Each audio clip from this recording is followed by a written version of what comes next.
Okay, it's 7 o'clock in Gardner, Kansas. Is that too loud? Sorry. No, you're good. Call the meeting to order. Please rise if you're able and join me in the Pledge of Allegiance. Pledge allegiance to the flag of the United States of America and to the republic for which it stands, one nation, under God, indivisible, with liberty and justice for all. Well, good evening. Sorry to startle you like that. I am not Steve Shute. I am Todd Winters. Steve is, I believe, on vacation this week, somewhere in Tennessee. So, enjoying some quality family time, I'm sure. We'll start off this evening. We have presentations. Our first presentation is the 2020 Audit and Comprehensive Annual Financial Report. Matt Wolf.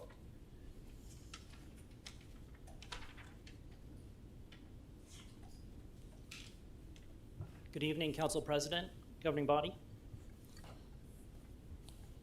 This is the 17th year the city has prepared a comprehensive annual financial report. To date, all 16 previous annual financial reports were award winners. In our continued pursuit of excellence, this latest annual report will again be submitted for the Certificate of Achievement for Excellence in Financial Reporting for the Government Finance Officers Association. The city's independent auditing firm, Allen Gibbs & Hulick, completed the audit of the 2020 financial records.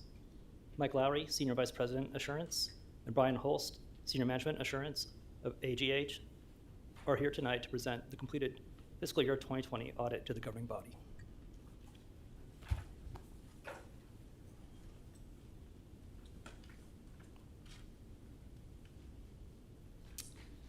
Good evening, Mike Lowry with Allen Gibbs & Hulick, Brian Holst with Allen Gibbs & Hulick.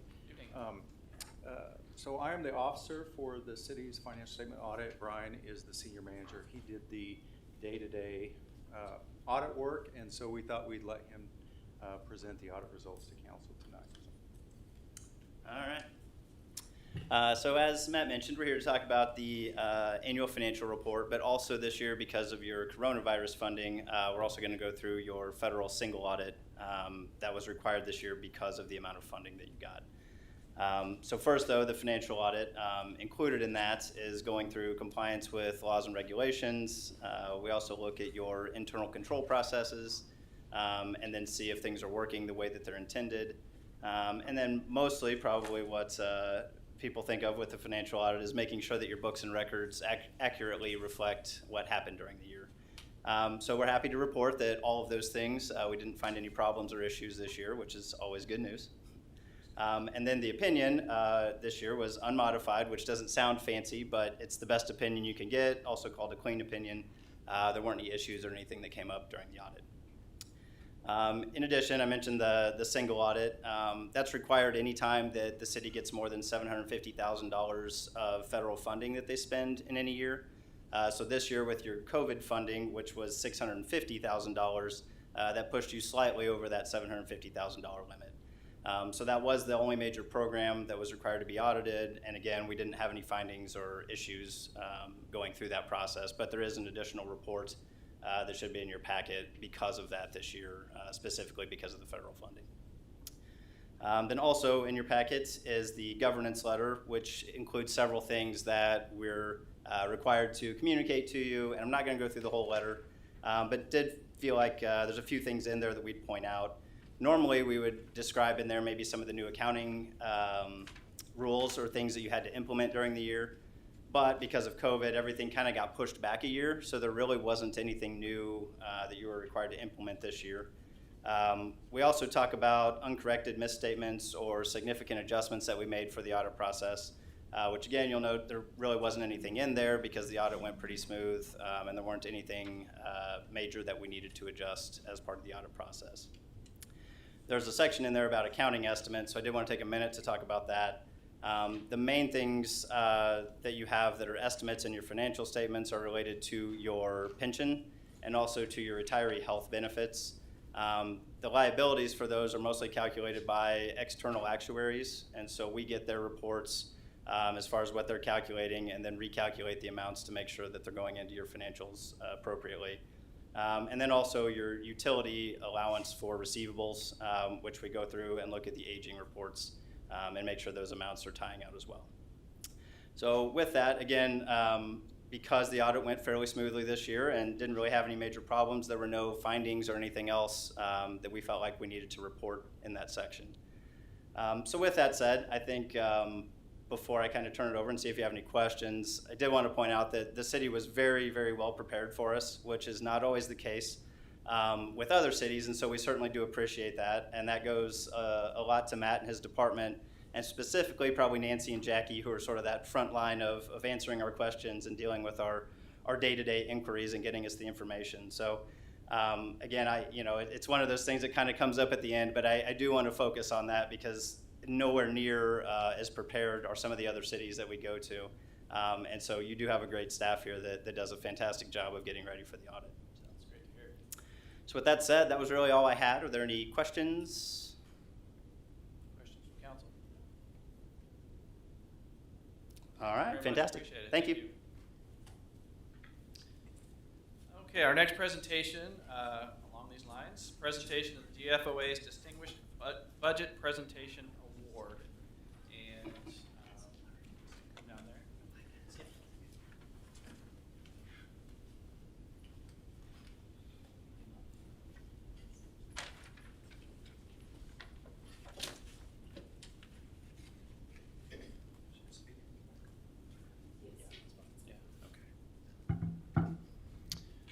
Okay. The Government Finance Officers Association of the United States and Canada, GFOA, has awarded the City of Gardner, Kansas with the Distinguished Budget Presentation Award for its biennial budget for the fiscal year beginning January 1st, 2021. This is the 7th consecutive year that the city has received this distinguished award. The award reflects the commitment of the governing body and the staff to meeting the highest principles of governmental budgeting. In order to receive the budget award, the city had to satisfy nationally recognized guidelines for effective budget presentation. These guidelines are designed to assess how well an entity's budget serves as a policy document, a financial plan, an operations guide, and a communications device.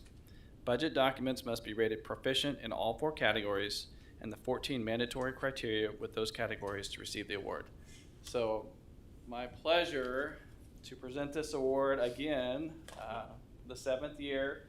To say we have an excellent staff is probably an understatement. They do just a tremendous job, and you really helped us get through the pandemic and the COVID up to date. So I'd like to present this award. This is the part of it there, and then this is the plaque that has all 7 years up to this date on there. So congratulations.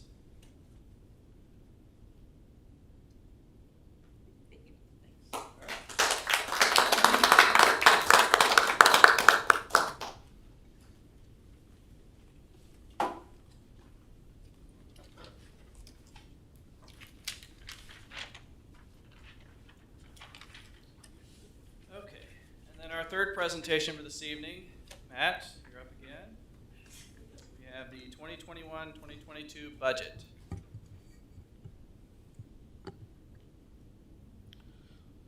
If you recall, last year you formally approved the 2021 budget and conditionally approved the 2022 budget. Tonight I have a presentation on the 21-22 revised budget. The proposed 2022 budget is substantially the same, except for some adjustments in revenues, some new personnel requests, some new vehicle and equipment requests, and then earlier we discussed CIP this year. Tonight's presentation can be broken down into these kind of 4 components. I'll give an update on general fund revenues. I'll go over those budget requests, discuss what that impact would be to the general fund balance, and then seek direction from council on how to develop the budget. I have some great news for you. Revenues are still strong. 2021 year-to-date sales and use tax, which includes both the city sales and use tax and also our portion of county, is about 16% over 2020 year-to-date, or about $338,000. That's based on 5 months of data. The new valuation estimate from the county is about a 7% increase. Please note that there are pending tax appeals that could lower the 2021 estimated assessed value. The current mill rate is 20.665, and if we keep a flat mill rate and essentially capture the valuation increase, the impact on the average single-family home would be about an extra $3.26 a month. For the purpose of this analysis, we assume the average home would be about appraised at $245,000. And something new with the Senate Bill 13 coming out is the county automatically calculates the revenue neutral rate. And as a reminder, it's basically saying whatever you collected in taxes the prior year, basically that's where you start at, and you're kind of, they calculate what you would have to lower your mill rate to be at to collect that same amount. So essentially the revenue neutral rate would decrease the mill levy by 1.387 mils. The value of a mill is approximately $247,000 now. This would lower property tax collections by approximately $342,000. And it would also have some impact on our motor vehicle tax and county sales tax in future budgets, because how they calculate our portion of that is based on taxes levied and mill rates. We have several new position requests.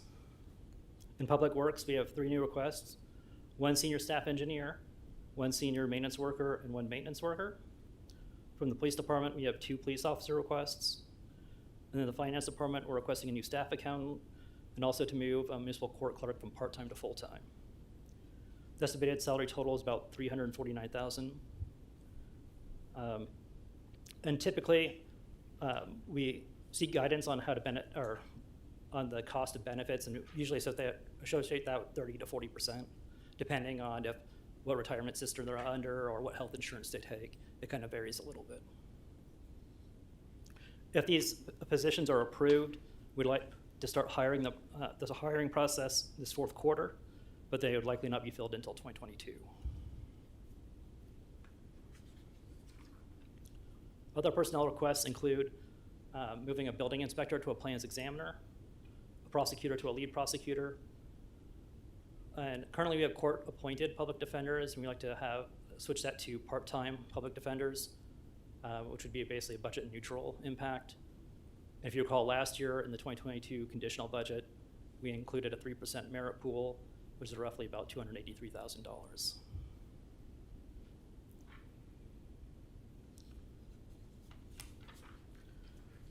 Staff is requesting the creation of a new fund for the replacement of vehicles and equipment. Along with this, we've identified a mechanism for funding fleet assets, and this is a step towards centralizing our fleet management. And tonight we're basically asking to establish a budget placeholder for this program. The proposed funding mechanism is basically annual contributions from departments and funds to the VERF, or the Vehicle Equipment and Replacement Fund, based on the vehicle and equipment replacement cost, an inflation factor, and expected useful life of the asset. This is what the placeholder currently looks like. It'd be about $231,000 from general fund, $81,000 from wastewater fund, $66,000 from water fund, $8,400 from utility billing, and $3,600 from building services fund. It currently excludes the electric utility and police department. Those vehicles and equipment are managed separately. They're not managed by Public Works operations. And for example, the electric utility has some really large vehicles that we currently lease. And the police department has their own replacement schedule of 4 cars a year to make sure that we have adequate patrol cars. Staff is still researching best practices for evaluating and authorizing the purchase, replacement, elimination, disposition of vehicles and equipment based upon age, maintenance history and costs, utilization, and business needs. At this time, we are requesting that you place a budget placeholder in the 2021-2022 budget to allow us to fund this program. We're going to continue to research it and develop the program, and we'll bring it back to council for approval before spending any funds.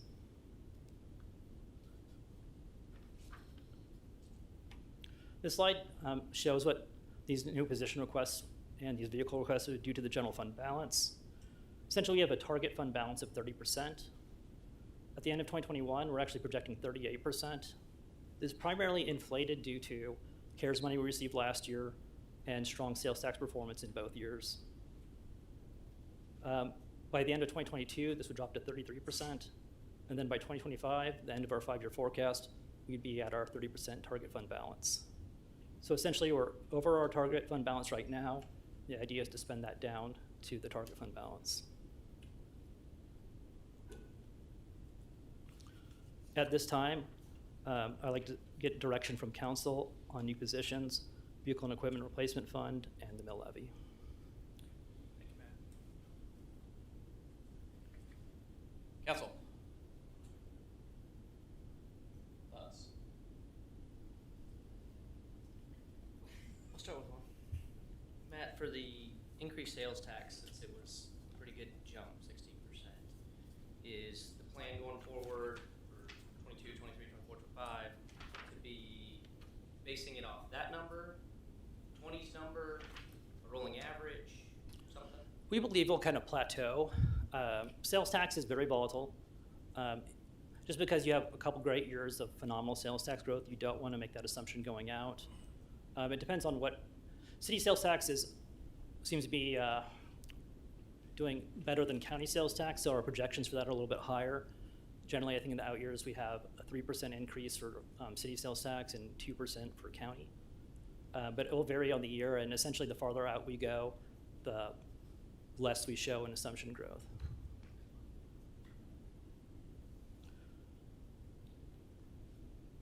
I know I brought this up to Jim earlier for the position requests.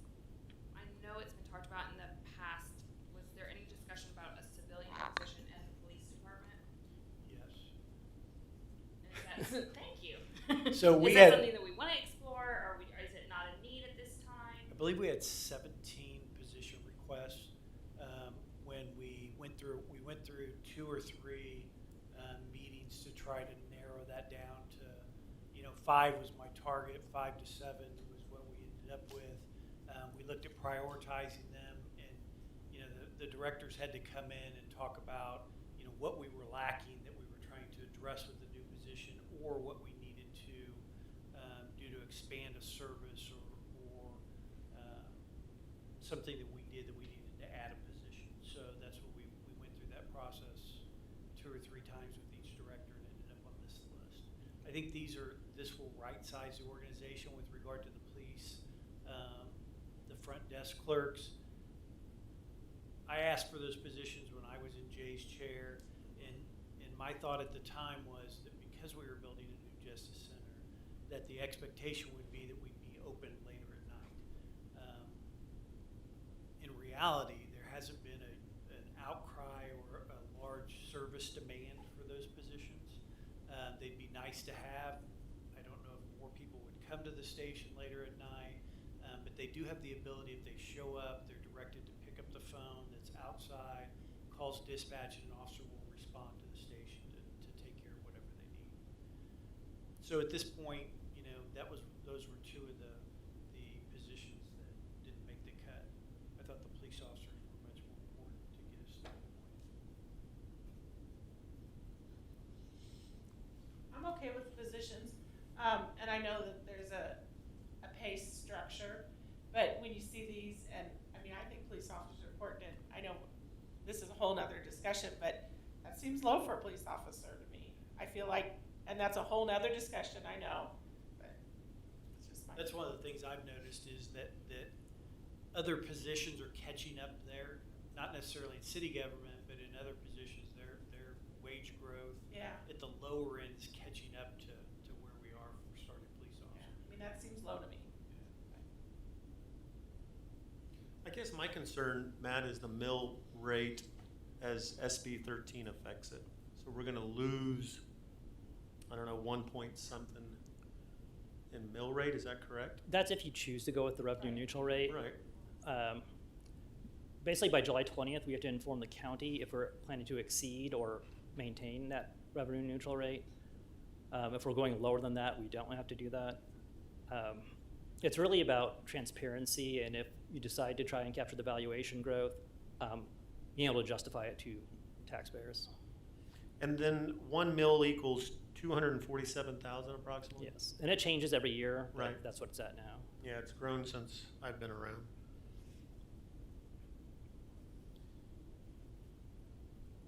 If we kept the revenue neutral rate, would we have enough funding to support all this, or do we need to keep it the current mill rate? You would have a pretty large impact on your fund balance, particularly in the out years. When you get to year like 15, you'll probably be down to about 24% instead of 30%. And that's because, now it's not just the $340,000 in this year, but essentially that's all future years. You're lowering out that kind of base level. This is something then we annually make this decision, correct? Correct.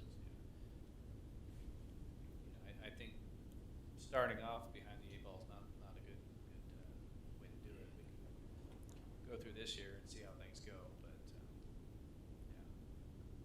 yeah. Can you tell me the $231,000 in the general fund for vehicle replacement fund? Yes. That seems like what would that cover? Essentially, we have a new kind of program, and it would basically look at our entire fleet and equipment and look at the replacement costs, and you divide it by the annual or by the useful life of the asset, and have like an inflation modifier into that to kind of calculate an annual contribution. So over that kind of long period of time, that VERF should be able to cover the replacement of all of its vehicles. And that's kind of what that's based on. So it's looking at all the vehicles that are non-police in the general fund and kind of coming up with an annual contribution to be able long-term to replace our fleet assets. I'm just trying to think which fleet that, I mean, if it's not police, it's not the Parks and Rec, Public Works, Public Works. Community So Development. this would avoid us having to, like we did, I think last year, or the year before, having to pay $250,000 for a dump truck because it just suddenly failed, the bed failed. So as this fund grows, and the VERP scores will be kind of a guide for us, but if we have a vehicle that the VERP score says needs to be replaced, but it's still running well, still functional, we can put that off, and we can adjust the fund accordingly. But at least we would have that to where we don't have big surges in spending in one area, and we have dilapidated vehicles that need to be replaced that we're just, they're dragging to the last bolt falls out, which is kind of where we're at now. I mean, we do a good job of doing police cars and vehicle replacement, but we have some vehicles that are in severe need of replacement that we don't have funding for. So this is a great time to do it because of Senate Bill 13, so we know what our expenses going in on an annual basis, and we can make incremental adjustments as we need, and they'll be much smaller going forward. So Sharon, could you go back to the slide, same subject, that said 231,000 out of general fund, 3,600 out of, I can't remember, utilities, thank you. So, to your point, Jim, from a placeholder perspective, and I get your VERF, I mean, it's basically a preventative maintenance program that you're implementing of sorts. What is the percentage that wastewater, water, utility, building services would be contributing? I see the dollars, but would they be contributing X percentage based on vehicles that are in the VERF program? Yeah, those dollar figures correspond specifically to the vehicles that are funded out of those funds. So those are essentially the annualized capital replacement costs of the vehicles that they currently have. And so if a vehicle, say, is no longer needed, their vehicles drop in a year moving forward, those annual dollar values would shift along with those. So we have the ability to tweak the fund every year, but the intention is to essentially annualize the capital replacement cost of the entire fleet so that we're not wildly going up and down based on which vehicles need to be replaced that year. That's not to say that the vehicles that we replace each year will be exactly that dollar value, but the intention is that over the life of that vehicle, it will have paid itself off in that fund in the annual balance. And that was kind of to my point, and I appreciate his explanation, because I can't see us buying a vehicle for $3,600. That's why I was trying to understand how these placeholders are being utilized, or if we should use a percentage that may actually equal to more dollars in that percentage amount. So, okay, thank you. Council. So are your projections keeping the mill levy the same and then increasing what we bring in and talking to the county, having the public hearing, all that? Yes, the fund balance projections include all the position and vehicle requests and also assume a flat mill levy. 20.665. Yes. And that was at like $3.26 per month extra property tax. And then if you want to go with the revenue neutral rate, you drop down to about 24% by 2025, and you have plenty of leeway to go in between if that's your direction. I would lean towards the current rate personally. Yeah, because otherwise it's a race to the bottom. I disagree. If we add the positions because they're necessary to keep functioning as an organization, and we add the BERT program to help us going forward, that's great. But I don't see what the problem would be of getting down to 28, 26, 25% in the fund balance, because we're still gonna have a good bond rating until we get below, I'd say 25. You can correct me if I'm wrong.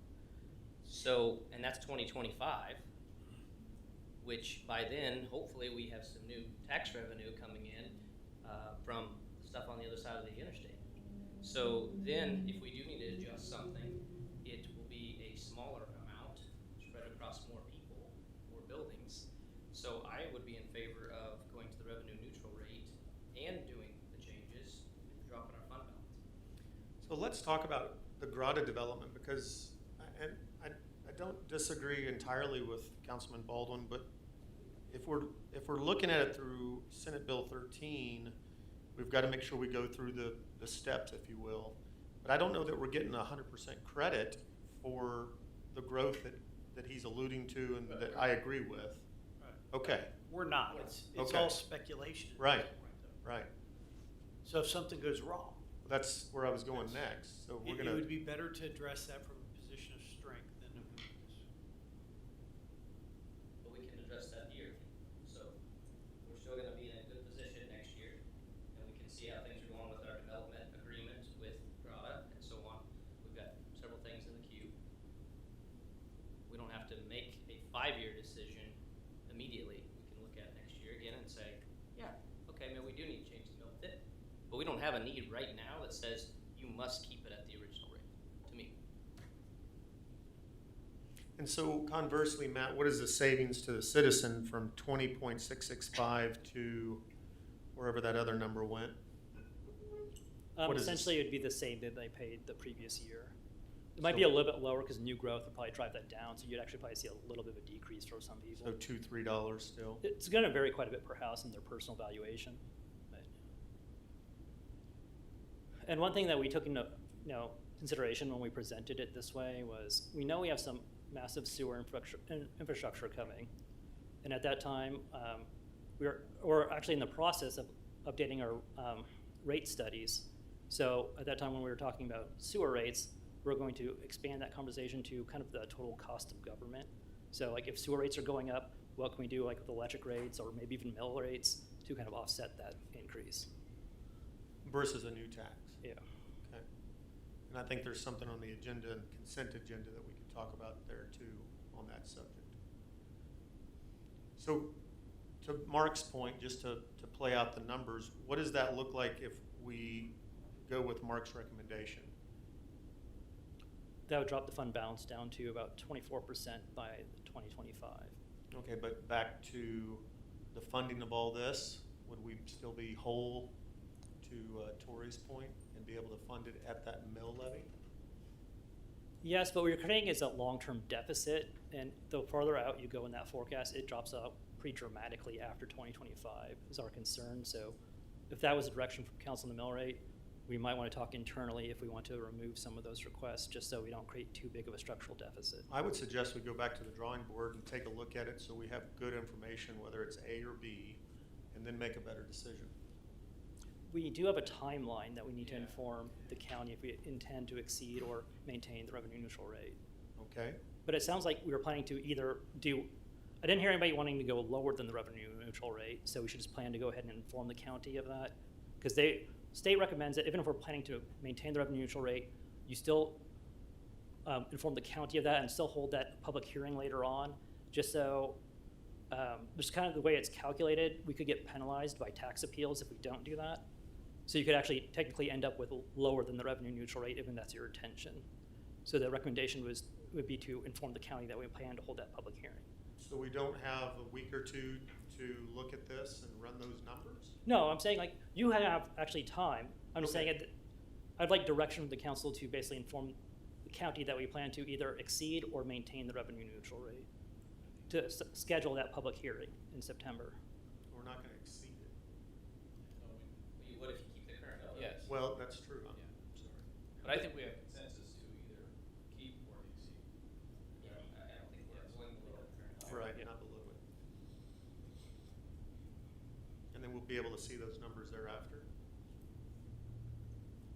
Yes. Okay. So by next council meeting, Yeah, we can have, more direction. can I be clear on what numbers you're trying to get at? I mean, what more information can I have for you to help you with this decision? Well, I guess what I want to see is that if we do what Mark proposed, what does that look like for the cost? There's a cost to all this. You talking about the fund balance? Mhm. I think Matt has that, don't you? Yeah, I mean, it drops down to 24% by 2025. After that, it drops down more, but it's because we assume in long-term forecasts, costs generally go up quicker than revenues. So answering Tori's earlier point, we can fund all these requests currently, and we just basically burn through our fund balance quicker, but it sounds like that's not really a concern going down to 24, 25%, if that's what we want to do. Well, what's good practice? Yeah. Well, We one typically- one thing I learned when we started this with the pandemic is our goal was between 23 and 25, and we were on the low end in county municipalities. And we were less prepared for what we just went through. Now, we were able to weather it, but one thing that we should have learned is that, if we would have been in a position of weakness then, I mean, we could have been in real trouble with our bond rating, with our ability to conduct the city services that are expected of us. And that was the reason that we changed the target to 30%, was because of the experience that we just went through, and to be prepared for that. And my recommendation would be, I understand the desire to lower taxes, but we don't know how we're gonna come out of this in the next year. I mean, once the federal funds dry up, we don't know what that's gonna do to our sales tax, we don't know what it's gonna do to any of our long-term financial outlook. So it would be better to, again, be in a position of strength versus being in a position where we have to cut staff or we have to cut services like we did last time. And building on that note, one of the reasons we also suggested going to 30% for fund balance was we have already taken on a lot more debt in recent years with all the growth we've had, and we're also taking on more with the sewer infrastructure we have coming up. I mean, while it's true we didn't, we've always been kind of criticized by S&P when we were hovering around 23% fund balance. So between that and knowing that our debt load is getting heavier, it shows some strength to kind of boost your reserves a little bit. It would give a little bit more comfort to rating agencies. I mean, I don't want to raise taxes, but I think keeping the mill level where it's at, and I think puts us in a better position as we look into next year, because like Jim said, there's a lot of unknowns still, I think. And if we get into next year and things are looking, our fund balance is even higher, maybe we can Go reduce lower, the, yeah. we can reduce the mills at that point. I don't know, I just think there's so many unknowns that, yes, we weathered through the crazy time that we just went through, but I don't know, what if there's something crazier that happens? And I would hate for us to get too low. And I know that we're 38% right now, but I don't know, I'd keep it the current 20.665. So what's everybody's target fund balance number that makes them feel good? Because it sounds like 30% isn't high enough for some of you. Well, I think 30 is okay, because that'll get us good for future years. I think if we start too low, it sounds like then in 2025, we're too low. So why don't you make 2022 go down to 30% instead of 33% and adjust it then? Why adjust it now? What's the gain of doing it today? Why not give it to the people for a year? Maybe it's too late though if we wait for a whole year. Because we I mean, have to 30% is a decide. good savings account though. That's why it's 30, right? So if the direction is it needs to be 40 or 60 or some other number, then I think we need to decide that. But if 30 is the number, or even lower, then if that's where we need to be, then why do we need to be above it? 38% or 33%? If we need to adjust, we can adjust for that. I understand looking out 5 years that it's gonna fall off the cliff. But we've got 5 individual budgets that we have to approve to do that. So one of the lessons of the last 5 or 6 years is that when we had that big fund balance, 5, 6 years ago, and we started to spend it down with vehicles and positions and things like that, that on an annual basis, our fund balance was going down. And to arrest that fall, we wouldn't have had, if it wouldn't have been for the pandemic and the way we came out of it and the cuts that we made, we would not have been able to arrest the fall without making cuts to services or staff. I mean, every year our fund balance was going down. And that's because when we started spending early on, there wasn't a plan to stop it. And the growth that we captured wasn't enough to stop the fall of our fund balance. So that's one of the reasons why we cut what we did from last year's budget, because we took the opportunity at that time to arrest the fall. Which is what, about $1 million? It was a little over $1 million, wasn't it? I can't recall. But, I mean, what we're talking about is when we add expenditures, it's not just one-time things. So like when we add positions and things like that, Right. we create structural deficits that, like, for example, you can see it goes from 38 to 33% to 30%, but it kind of flattens out, so we come in for a landing to our target fund balance over a period of time. So essentially, we know we're adding recurring expenditures that are drawing down on our fund balance, but we're doing it in a way that by the end of our 5-year forecast, we're structurally balanced. If we added so many positions to go down 30% in 2021, by 2025, we'd be far, far below 20% if we were adding that much. What would the 2022 budget percentage target fund balance be if we added no VERP and no positions? I could recalculate that and send it back out to you, but I don't have that number in front of me. Because the reason I wanted to know that number is, let's say it's 35, 36, 37%, whatever it is. That's essentially the same as what you have today. So if our target fund balance is 30%, that's the goal, and we would be at something above that, we essentially have collected too much money from our voters. Well, the 8% is what he just showed us, essentially. Right, but 2022 uses some of it, so Yeah. it goes down. Yeah. So if that number's above it, we either need to give it back, or yeah, we need to look over the forecast. I'm perfectly good with that, you know I am. But it doesn't seem like we have to make the decision to spend a bunch or keep the mill rate the same this year. And to your point that we won't capture everything in GRA, that's true. But there's gonna be more to spread it over in the future. Yeah, yeah, no, I understand the opportunities. That's all. And I think this is a good conversation, but I just don't know that, and I'm only speaking for myself, that I have enough kind of A and B data to make a good decision or a good recommendation. Well, I think there is consensus then to keep it the same or move forward, or keep it the same or at least revenue neutral, correct? Yes. Correct. At least that. And if you can come back with some different, more numbers, Yeah. or send some information to us. So just to be clear, I'll be coming back with, you would want to see what those structural deficits would look like under a couple different scenarios. Because essentially what you're coming down to is, do you want to try and capture the valuation to support these positions and vehicle requests? So I guess, are you looking for more justification on the positions, or what type of information would help you out? Yeah, so like when, I don't know what everybody else wants, but, and you did a good job of making the numbers match the mill levy difference, right? So we dropped 1.5-ish mills, and the mill's 247,000, that's your 390-ish thousand, that adds up to all those positions, that adds up to the VERP, I get it. So you essentially are choosing one or the other if you wanted to just capture that. If we capture both, then we get these target fund balances. So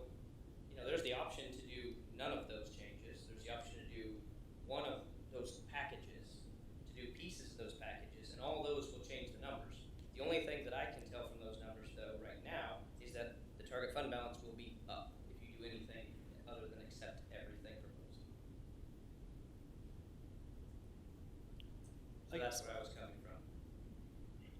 One thing that would help moving forward is essentially, when you're setting policy on the budget, you can determine we don't want to replace certain positions, or maybe we don't want to call this vehicle, program.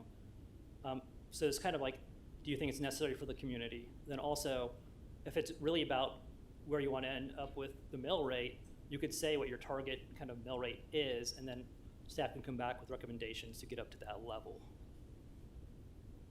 Because I would argue that the city administrator with his department heads could probably find the best way to prioritize those requests.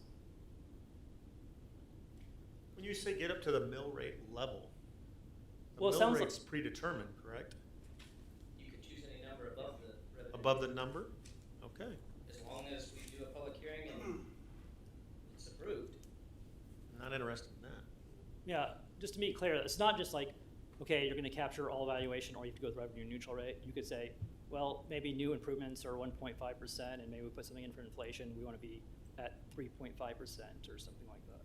It depends on what kind of level of service you want to provide in the community, based on new positions and equipment, versus where you want to be at with the mill levy.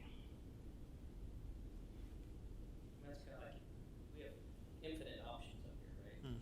I mean, you could say, I'm thinking about doing everything presented, but we want to start with that July 1st instead of January 1st, right? So then you save half those dollars for next year. We get to see what the sales tax is coming in at this time next year, right? Is it 16% above again, or is it dropped? Did it fall off a cliff? What happened? So, I mean, we can do just about anything to look at the numbers. It's just, what does everybody want to look at specifically? For me, I like keeping the mill levy the same as it is. Public hearing. Not raising it, not lowering it.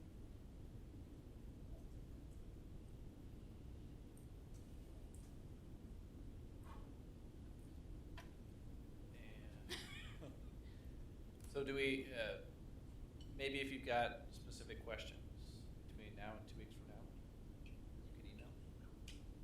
But for this purpose, again, I think there's consent to at least be revenue neutral or higher. Okay. Well, thank you for that direction, and please, whatever questions you have or any other information you want, we'd be happy to compile that for you. Thank you, Matt. Okay, we have no public hearings, and it's now time for public comments. Members of the public are welcome to use this time to make comments about city matters or items on the agenda that are not part of a public hearing. And the only rules are no profanity, no personal attacks, and there is a 5-minute time limit. Clock is up to your left, to my right. With that, I'll open the floor.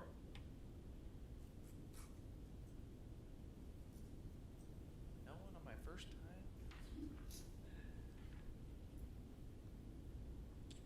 Okay, close the public comments. Consent agenda. Is there a council member who would like to remove an item from the consent agenda? And I'm gonna actually start, I'm gonna remove item 8, 5 and 9, sir? 5, and 9. Is there a motion for consent items 1, 2, 3, 4, 6, 7, and 10? So moved. Second. Motion Deaton, second Baldwin. All in favor say aye. All opposed? Abstentions? Consent agenda passes. Consent agenda number 5. Mr. Goodworth. Thank you, Dr. Todd. So consider authorizing the execution of the U.S. Department of Treasury Coronavirus State and Local Fiscal Recovery Fund terms and conditions, etc.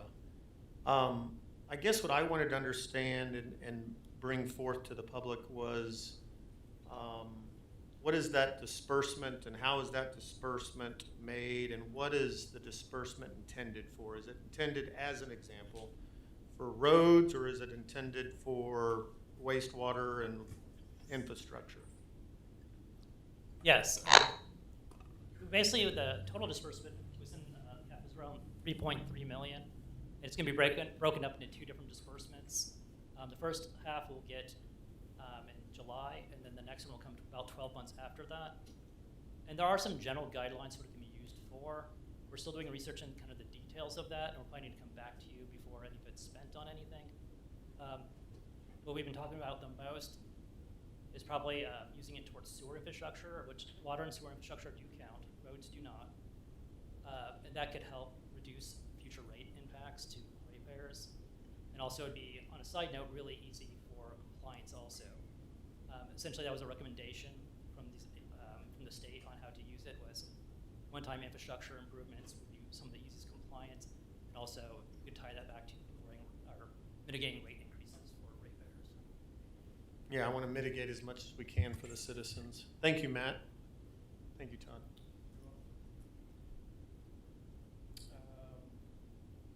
Is there a motion then on consent item number 5? So moved. Second. Motion Gagorsic, second Deaton. Consent item agenda number 5, consider authorizing execution of U.S. Department of Treasury coronavirus state and local fiscal recovery funds terms and conditions and Title VI assurances in connection with the American Rescue Plan Act. All those in favor? Aye. Opposed? Abstention? Consent agenda item 5 passes. Consent agenda item 8, consider authorizing the execution of a contract with Amino Brothers Company Incorporated for the Waverly Road US 56 to Fountain Street project. Looking through this, it looks like it came in below budget, correct? That's correct. Okay, and then if I saw in there correctly, I've asked about this several times, and I think maybe we're finally going to get a connection from Waverly over into connecting St. John's and over to Kill Creek Road. Yes, we're going to be able to afford a trail from between Waverly and there. So all the options that were discussed, the extension south of Santa Fe to 56 and north of Madison to Fountain Street are all going to be able to be in the project. Awesome. That'll be great to hear. So that's going to at least start that process to help them connect with trails and sidewalk. Okay, thanks. I will make a motion for consent item number 8. Second. Motion winner, second Deaton. Consider authorizing the execution of a contract with Amino Brothers Company Incorporated for the Waverly Road US 56 to Fountain Street project. All those in favor? Aye. Opposed? Abstentions? Consent agenda item 8 passes. Consent agenda item number 9. Mr. Gagorsic. Consider authorizing the execution of a contract with Asplin Tree Experts LLC for the 2021-25 electric line clearance tree trimming program. I've asked this over the years, even when I was on the EUB, if I'm not mistaken, which started, and rightfully so, I might add. But I basically asked staff if, I think it was $275,000, I'm sorry, $55,000 per year for a 5-year span is $275,000. And my simple question is whether we could self-perform both equipment and staffing. Matt, you provided a pretty good answer, which is probably the right answer versus my question of self-performing. But is that a consideration when we look at some of these line item seasonal projects? Don, do you want to take that, or you want me to? I understand your question. Well, we're spending $55,000 a year to trim trees, and we've done it for over a decade, if I'm not mistaken. I'm just wondering at what point are we able to take this in-house and self-perform it? Regarding the actual trimming of trees, they're close to power lines, so there's a safety factor. It's nothing that you can go with your ladder and start clipping limbs. So there is a specialized or a know-how how to do this. We don't have any in our division that is knowledgeable to do this type of work. So we will have to hire a personnel that is very experienced to do this work. In addition, we have the equipment to do so. We provided some numbers.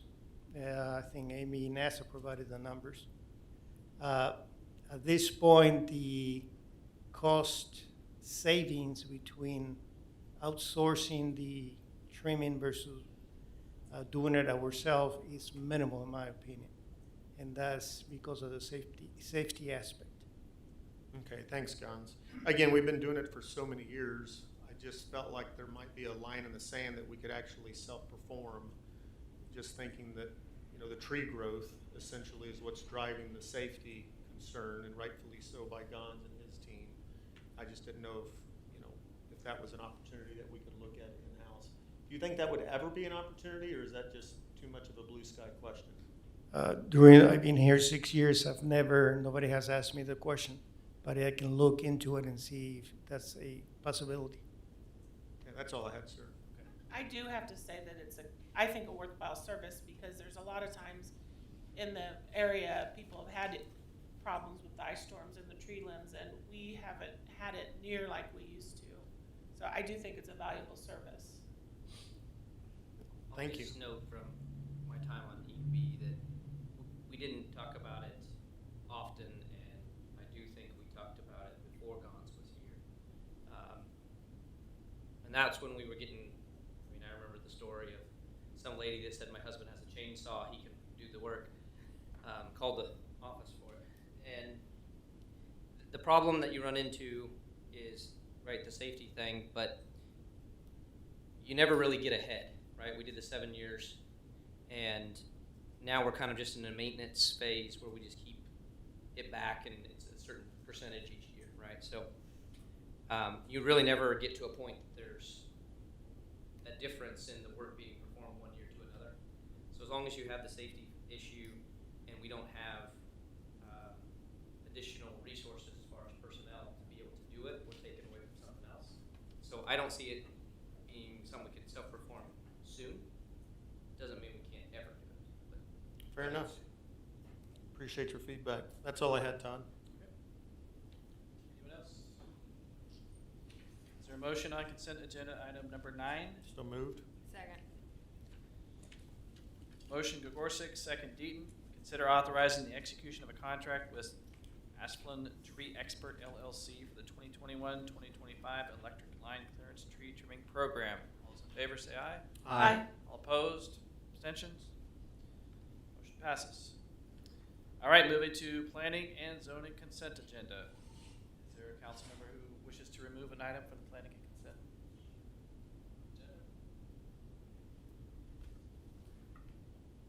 Is there a motion to approve the planning and zoning consent agenda? So moved. Second. Motion Deaton, second Baldwin. We accept the planning and zoning consent agenda. All those in favor say aye. Aye. All opposed? Abstentions? Motion passes. Committee recommendations. Committee recommendation number 1. Consider adopting an ordinance approving a rezoning from CO office building and RP3 planned garden apartment districts to R2 two-family residential district located at the northwest corner of 175th Street and Kill Creek Road. Mr. Case?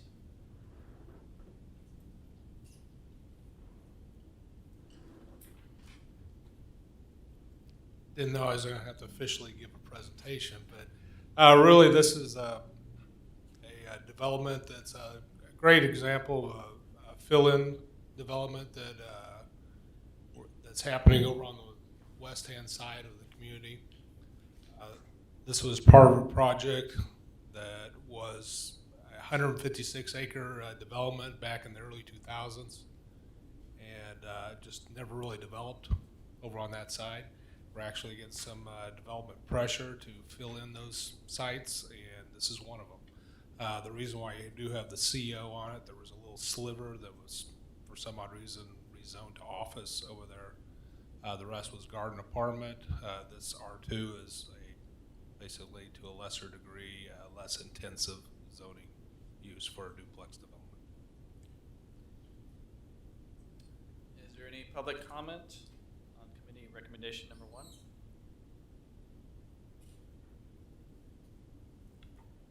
Any council discussion? everybody's gonna lose their photo spot at the old barn. Yeah.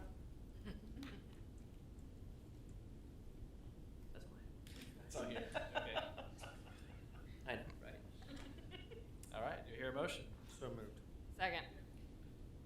Gorsick, second Deaton, that we accept the recommendation of the Planning Commission and approve ordinance number 2707, an ordinance changing the zoning classification or districts of certain lands located in the city of Gardner, Kansas, under the authority granted by Title 17 of the Municipal Code of the city of Gardner, Kansas. City Clerk? Councilmember Roberts, Yes. Councilmember Baldwin, Yes. Councilmember Deaton, Yes. Councilmember Winters, Yes. Councilmember Gorsick, Yes. Committee recommendation number 1 passes. Committee recommendation number 2. Consider authorizing the execution of a contract for the 2021 cured-in-place pipe rehabilitation project. Gons. In council.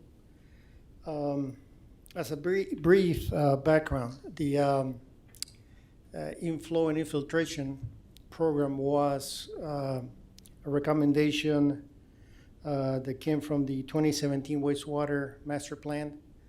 This program was implemented in 2018. As part of the program, Trek, which was the consultant, did some flow monitoring and field investigation and identify Big Bull 2 subbasin as having the highest priority. That means it has the most I&I. So in 2019, we did I&I can be divided in two, public and private. So in 2019, beginning of 2020, we did a private I&I. We found very few contributions to Puerto on the private side. So now it looks like probably 90%, 80% is public.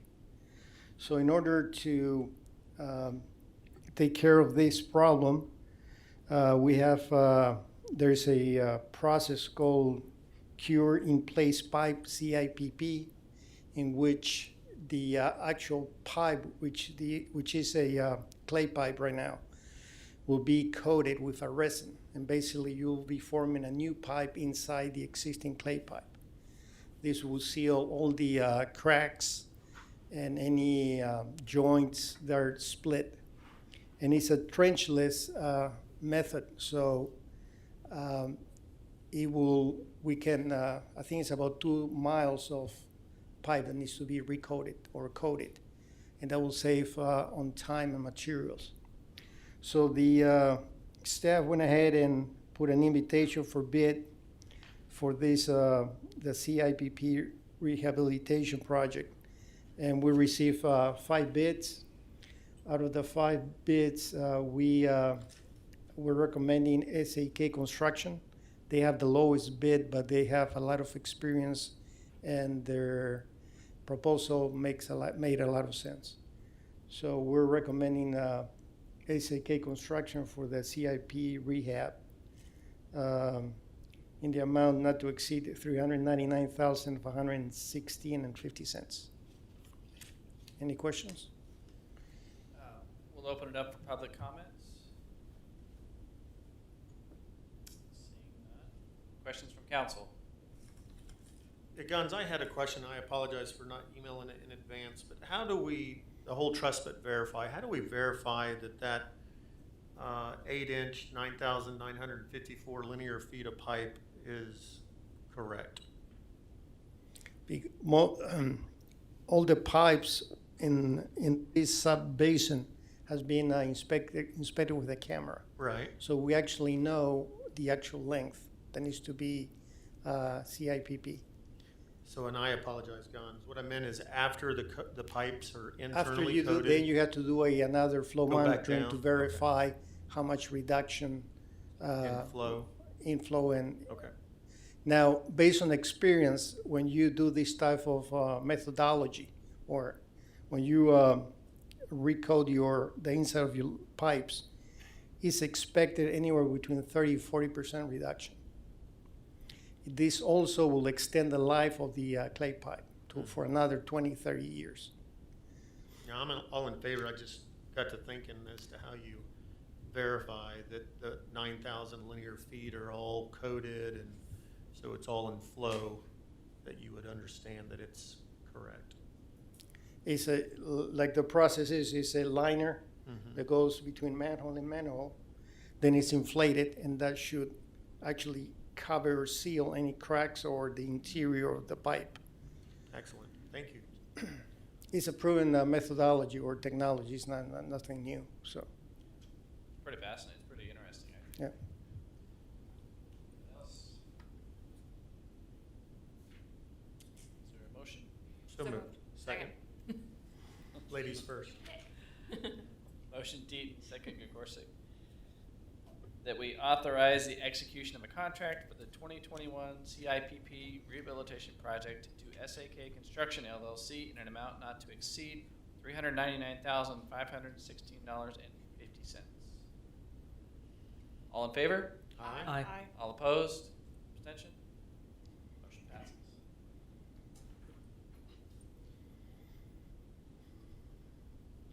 All right, committee recommendation number 3.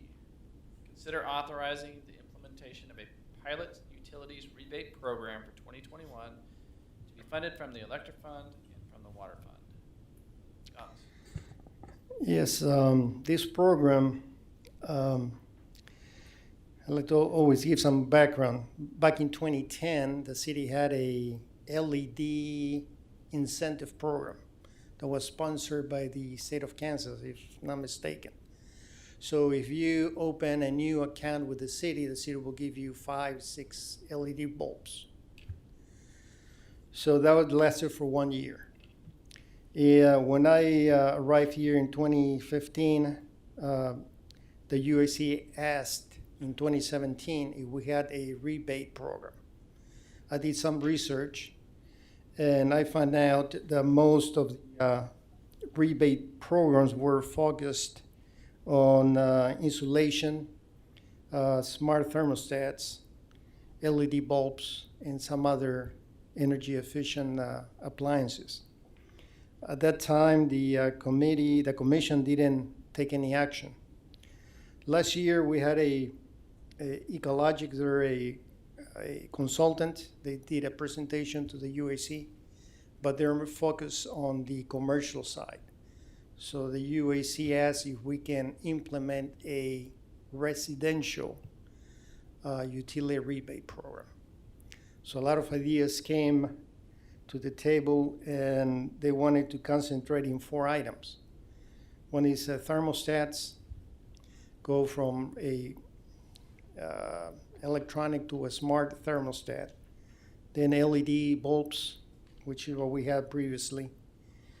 Then power strips, they call it smart power strips, and water irrigation controllers. The first 3 are related to energy. The last one, the water irrigation controller, is related to water conservation. So I went ahead. We knew what we wanted to do, but how do you do this? So I approached Home Depot and Ace Hardware, and they can help us implement this program. The reason I'm bringing this to you is that there's a lot of work to be done, and I wanted to get a approval, or at least approval about this program before I go and commit myself with Home Ace and Home Depot. So the idea is there is a table put together with some of the ideas of the rebate program. For example, on the smart thermostat, you can get a 25% of the purchase price up to $75. On the smart irrigation, something similar, 25% of the purchase price up to $100. LED bulbs, there was a lot of different methods, so we're recommending a $2 per bulb up to 12 bulbs. That will be the limit. So you'll be getting $24 if you purchase 12 LED bulbs.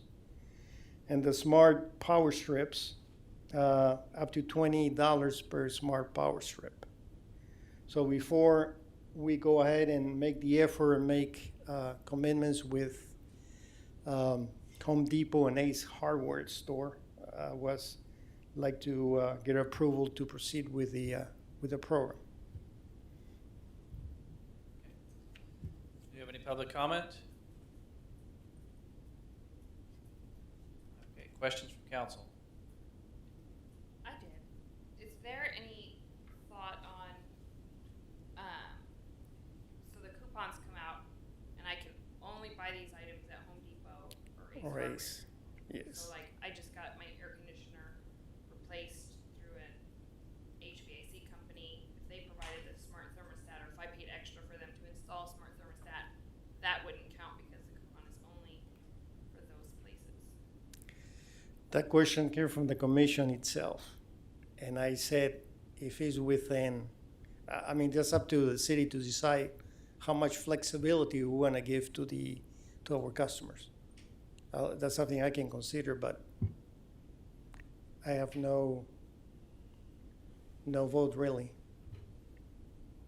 or no preference. Other questions? Gons, I like the local component, i.e. Ace Hardware.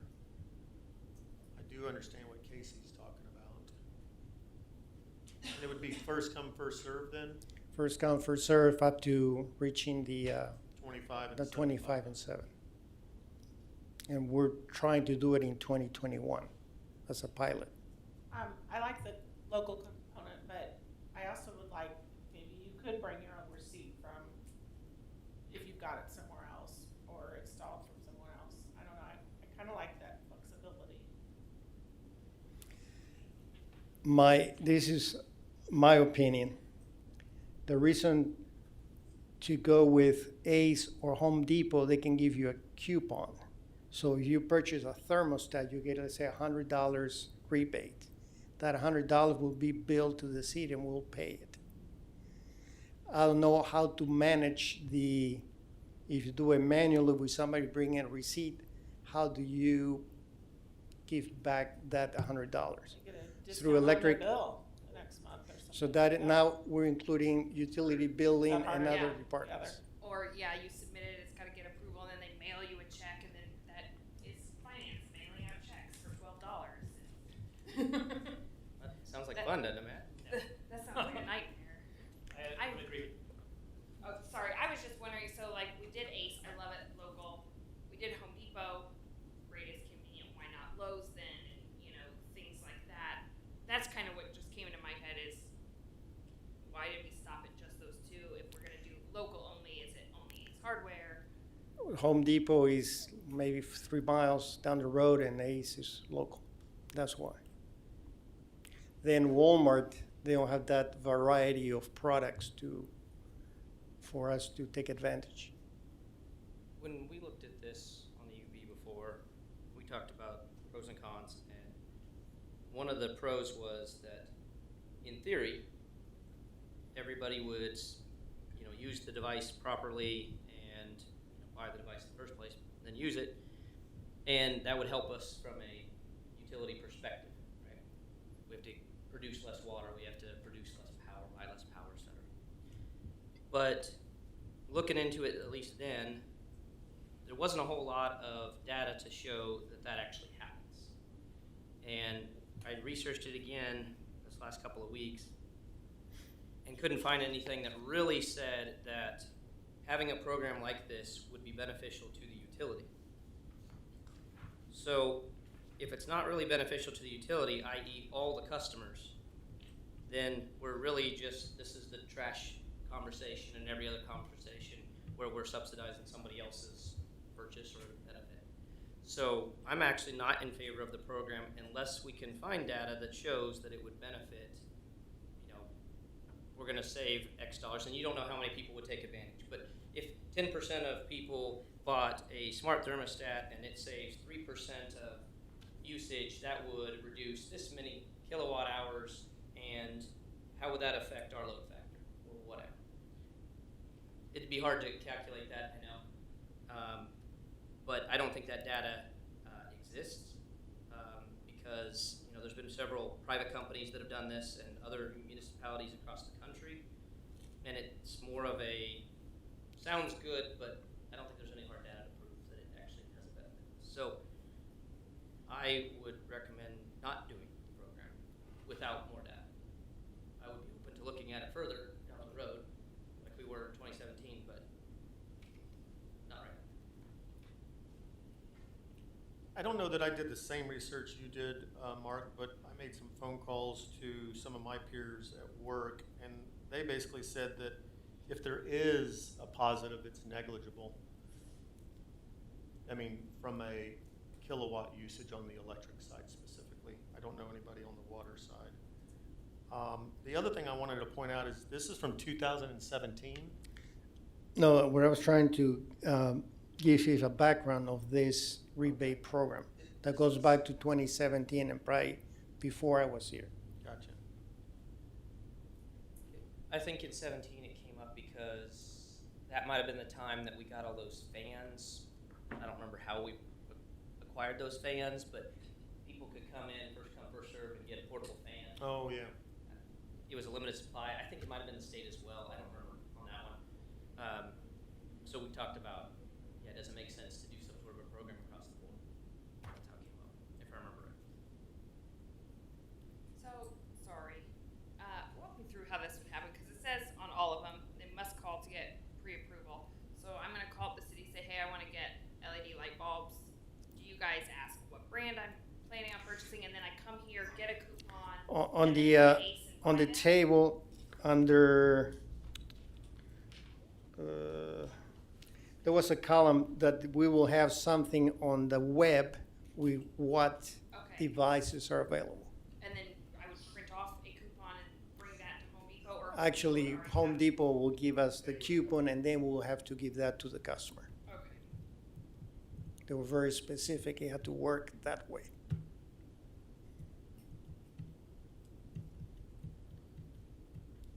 I kind of agree with Mark on it.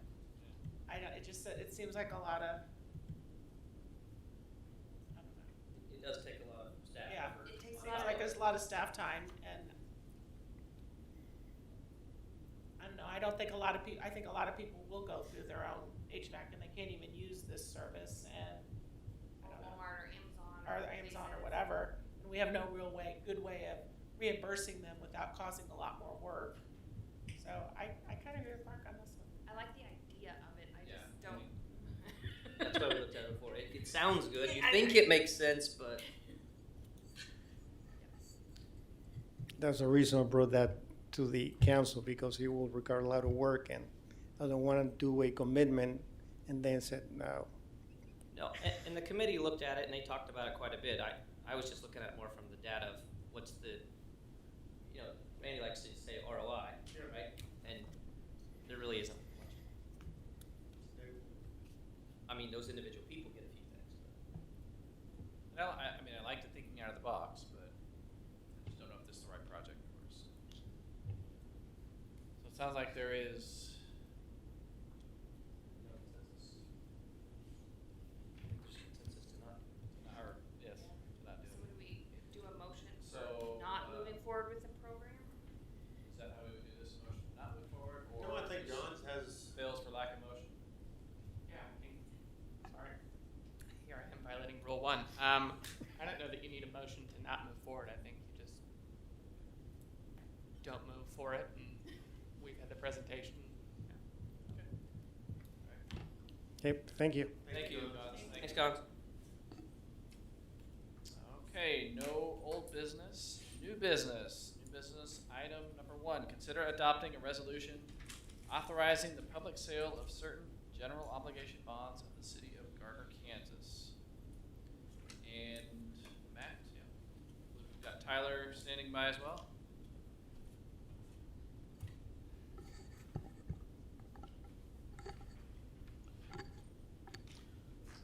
The city has scheduled to sell approximately $5.1 million in general obligation bonds, Series 2021A, and approximately $2.255 million in taxable general obligation bonds, Series 2021B, on July 19th, 2021 at 11 a.m.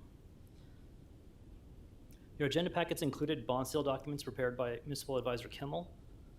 They include the estimated costs of issuance, debt service schedules for the wastewater system improvements, current refunding of 2011A and 2012A bonds, and current refunding of 2019C and 2019D temporary notes. The approximately $835,000 in wastewater system improvements include basically reimbursing the city for removing and replacing the existing UV system at the wastewater treatment plant, and also the reimbursement of the belt press. And then 2011A bonds refunding will basically generate about $78,600 in future interest cost savings. The 2012A bonds refunding will generate about $98,000 in future interest cost savings. And then the refunding of the 2019C and 2019D temporary notes. The purpose of those refundings is to issue bonds to permanently finance basically the two projects, which are Plaza South Special Benefit District and also Waverly Plaza Special Benefit District. Those improvements are now done, and we're issuing final debt for those. After that, the properties will be assessed special assessments. The attached resolution authorizes all preparations to facilitate the sale of the bonds. It is staff's recommendation that you adopt the proposed resolution.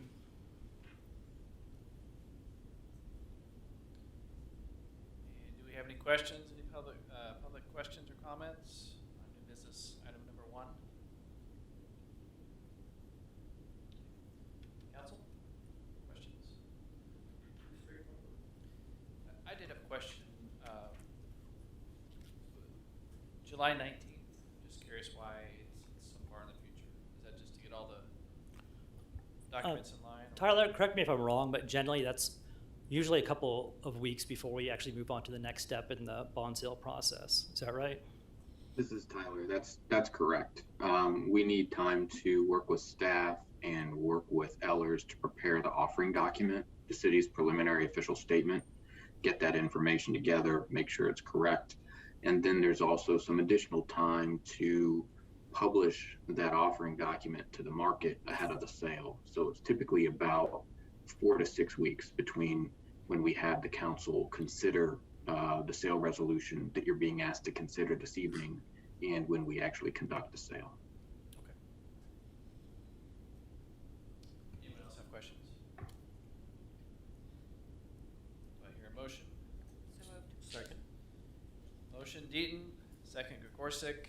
We adopt resolution number 2085, a resolution authorizing the offer for public sale of certain general obligation bonds of the city of Gardner, Kansas. City Clerk? Councilmember Baldwin, Yes. Councilmember Deaton, Yes. Councilmember Winters, Yes. Councilmember Gregorczyk, Yes. Councilmember Roberts, Yes. New business item number 1 passes. New business item number 2. Consider accepting a voluntary annexation with landowner consent. Mr. Case, you're up again.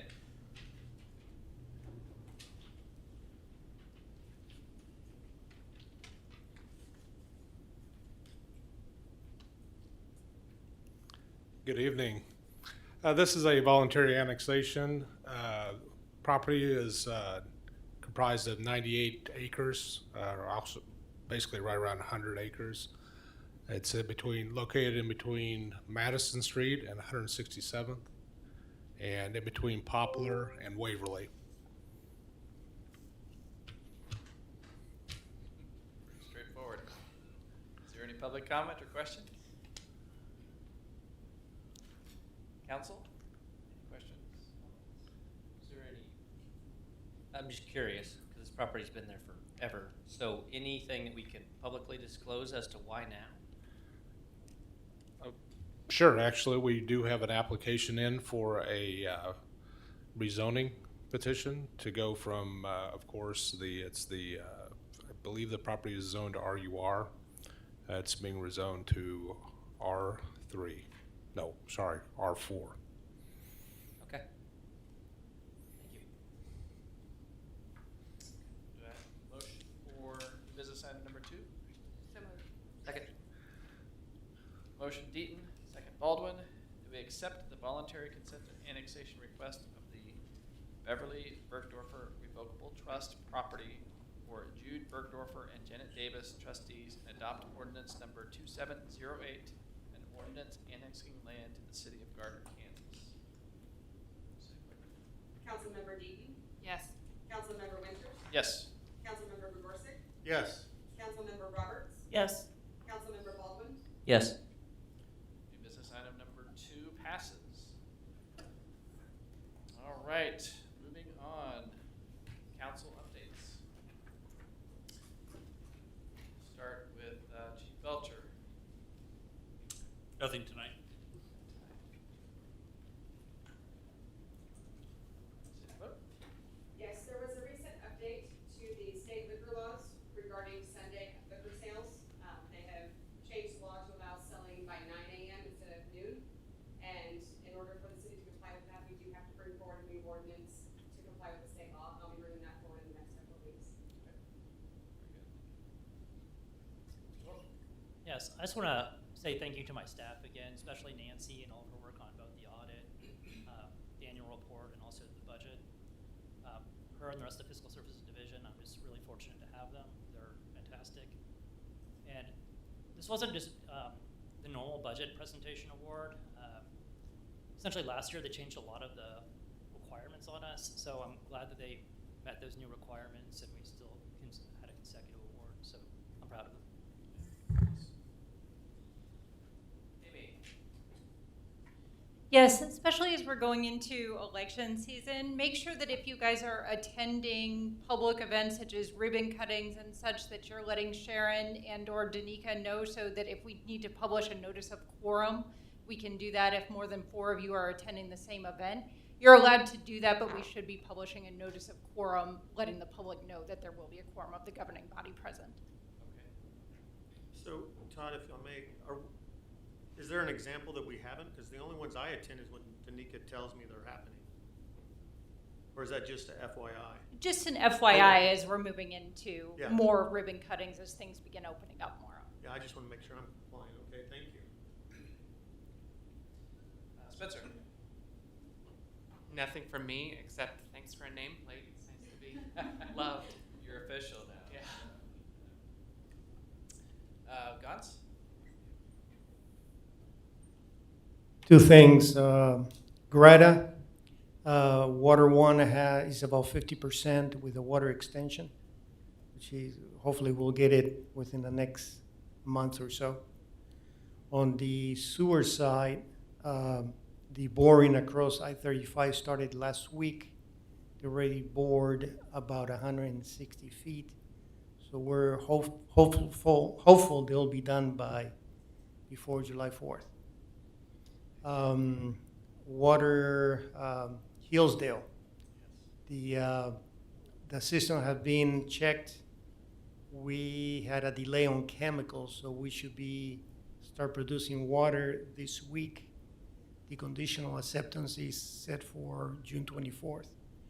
And I'm I'm pretty sure we'll be able to meet that. So we'll be producing by the end of the week, additional water. Awesome.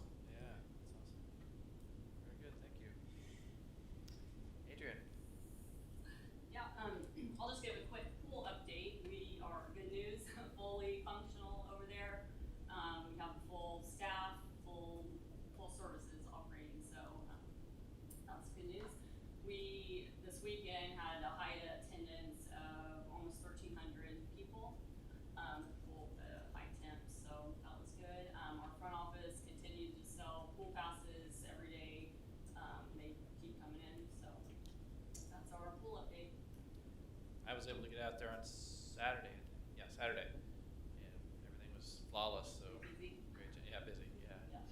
Got there early enough for chairs, so that was great. Dad could sit down in the shades. Okay. Anything on July 4th at all? Any?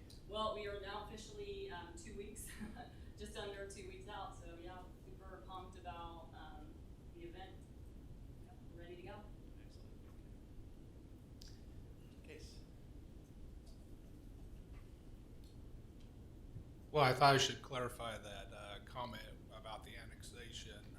We do have a single-family subdivision plat in for the Bergdorfer as well. So rather than get everybody concerned about the zoning, it is actually for a single-family development. Thank you for clarifying.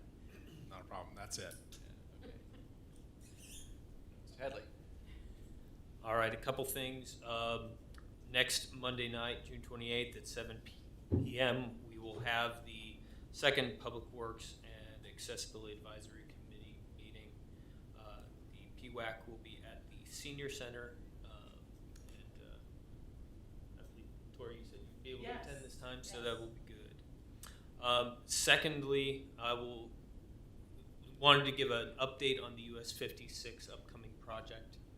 A few weeks back in May, we had asked asked the council to allow us to initiate condemnation if necessary for right-of-way. Unfortunately, we have had to go that route for, I believe, 5 remaining right-of-way properties that we're looking for.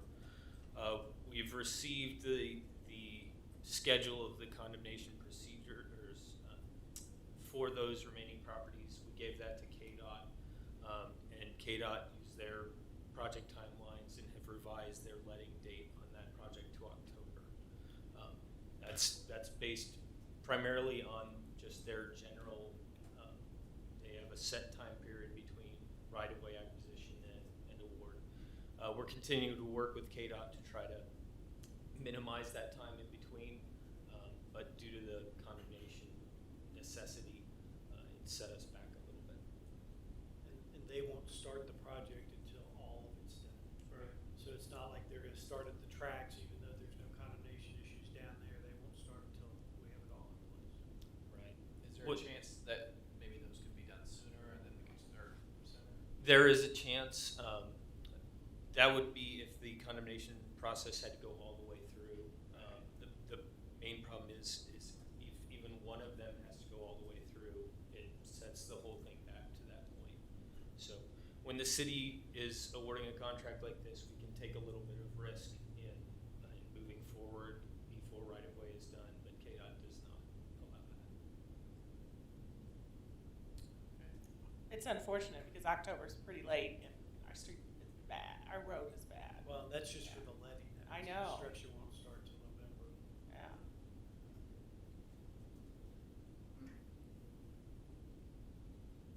That's frustrating. Yes, it is. What was the feedback from those businesses as to why they don't want a new road going to their business? Part of the issue, for the most part, it's large businesses with corporate offices far away, and so our small right-of-way acquisition is not really a priority. Okay, anything else? Any other great news? No, not tonight. Okay. All right. Council updates. She can forgive me too. Yep. I was getting to you. What was your back and forth? I'm sorry, Jim. So we've been talking about the issues on Cherokee with the truck traffic and truck traffic in general. So one of the suggestions was that we explore raising the fines, or doubling the fines to $200. Checked with Ryan, we would have to change the ordinance. Checked with the prosecutors, they have no issue with either us doubling a fine in a specific location or doubling fines just for truck routes in general. So we have a consensus amongst council members to double, it'd be to $200. My recommendation would be that we do it everywhere. I think isolated to one area just shows that it prioritizes one issue over another. And I think we'll run into problems with perception with that over time. But if there's a consensus on that, we'll move that forward. I would agree with exactly what you stated. Raise it 200 all truck routes. Yeah, I would say that as well on behalf of citizens, specifically on Cherokee, but all of the citizens across Gardner, I think, would appreciate that. Would that include signage that we spoke of, or is that necessary, or how do we tell them that that's? So Kellen and his staff are working on signage there and in other places around the city. So we're trying to add signage, look at larger signs, so we're working on that as well. Well, I appreciate the heavy lifting that you and Chief Belcher and the rest of the team did on that. Again, I think the community, specifically that community around Cherokee at the the northeast entrance of LPKC will appreciate it. Hopefully we'll see the desired outcome. It might take a little bit once we get in their pockets, but I think it's a really good thing, and I appreciate you guys spearheading that.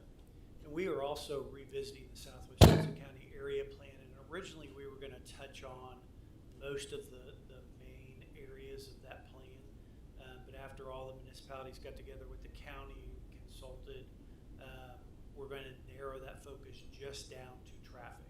So the areas of traffic we're going to concentrate on are the southeast area, 183rd Street, and over at Waverly. So we've narrowed the scope significantly.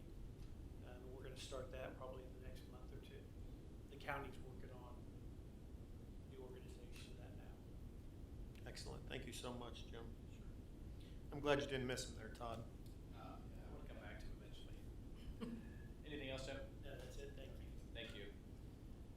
Okay, council. Councilman Roberts. I have nothing. Thank you for asking. Councilman Gogorczyk. Thank you, Todd.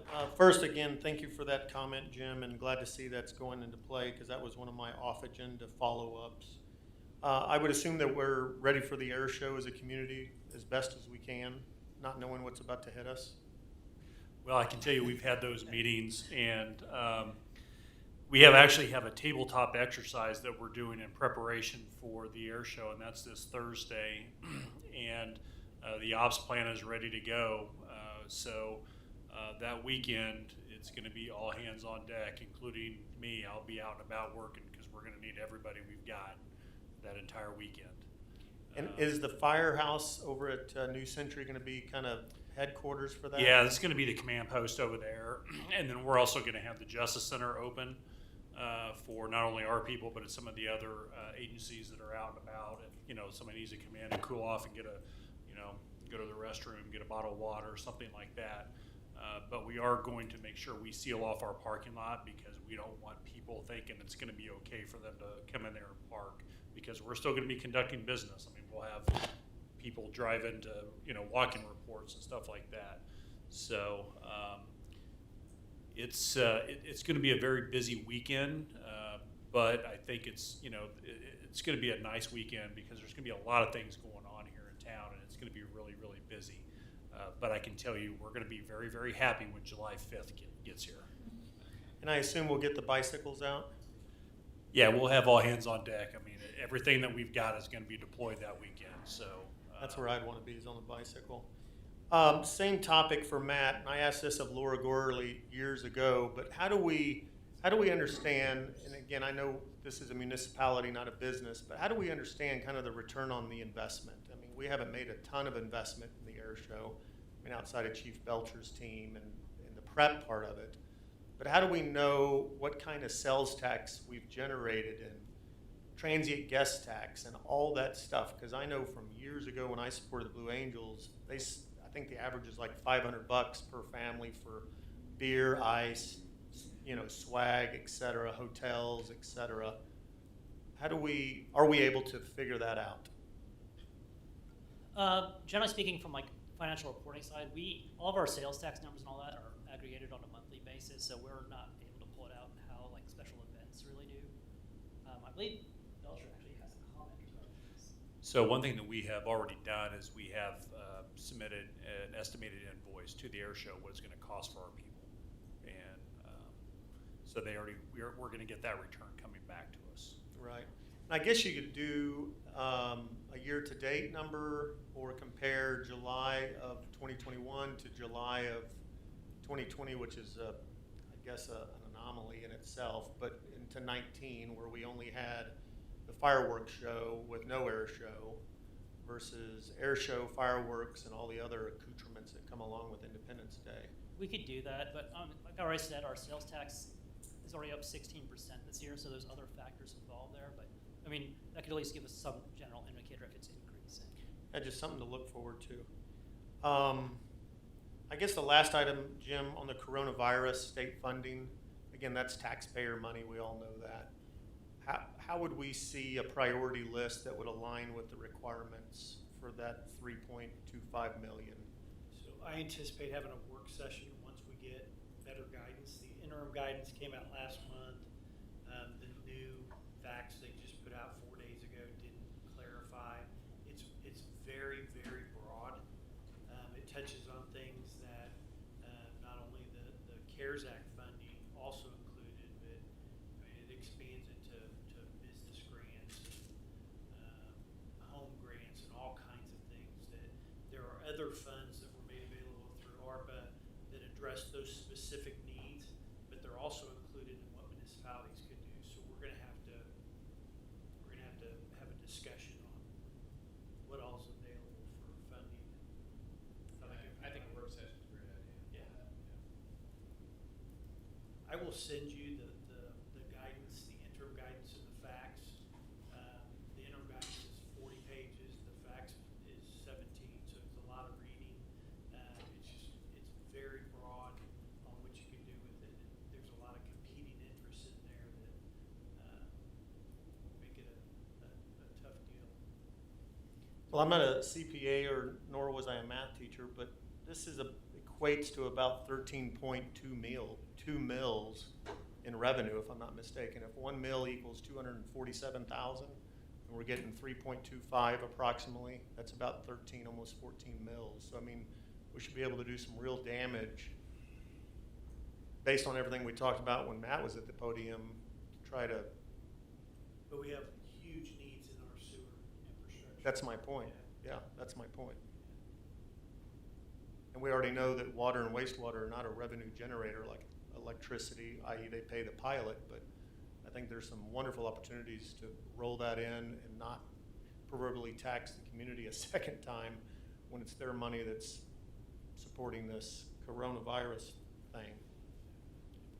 That's all I had, Todd. Thank you. You're welcome. Councilman Deaton? Nothing, thank you. Councilman Ball? I don't have anything tonight.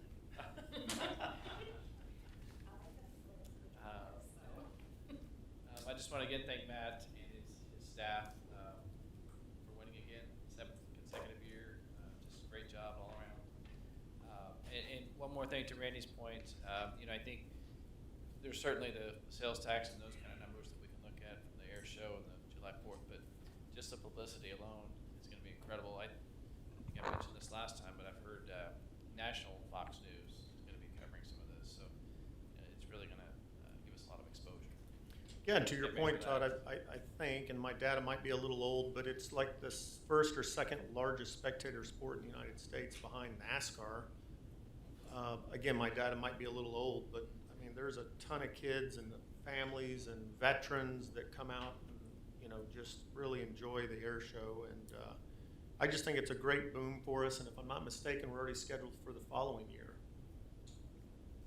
I think they're looking at a different holiday, Memorial Labor Day.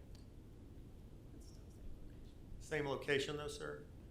Sorry, Chief? Yes. Yeah. New Century. That's all I had. That concludes our meeting. Do I have a motion to adjourn? So moved. Second. Motion Deaton, second Baldwin to adjourn. All in favor? Aye.